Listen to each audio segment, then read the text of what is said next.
Commodities in focus now. Manisha is here with what's top of mind for her. Manisha, good morning. Morning, and thank you for that, Prashant. I'm looking at the crude oil prices because we've seen constant declines into this one. Previous week was 4.5% of a decline, and we are trading in the negative in the Asian markets right now as well. So with that, it's trading at a 2-month lows. Various factors really which are weighing onto the markets. To begin with, it is about the US crude inventories, which have risen by 1.52 million barrels.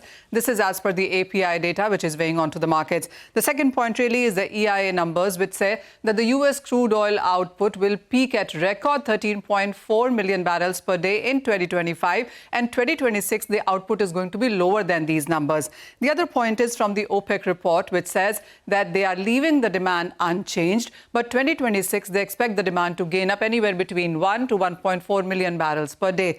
The markets also are looking at the US Department of Energy, which also says that in 2025 the global surplus is estimated at around 1.7 million barrels per day. So clearly we are looking at higher production, higher inventories and a surplus as well.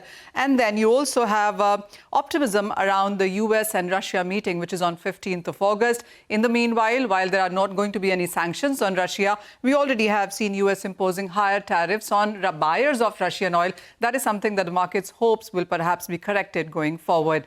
But quickly, I also want to share the outlook for crude oil prices now for the rest of 2025. A lot of reiteration and some revisions as well have happened here.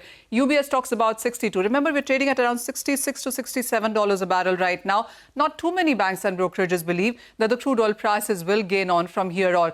Most of them expect this year to end on a lower note. So $62 a barrel coming in from UBS. Goldman Sachs has talked about 66 on average. JP Morgan talks about 60 by the time it's ending this year. Morgan Stanley is talking about 62.5. ETO market says that 55 to 75, a $20 of a range, is something that's becoming a norm now in sense of crude oil prices in a matter of 6 months. And you could be looking at prices moving within that range. All right, Manisha, thank you very much for that.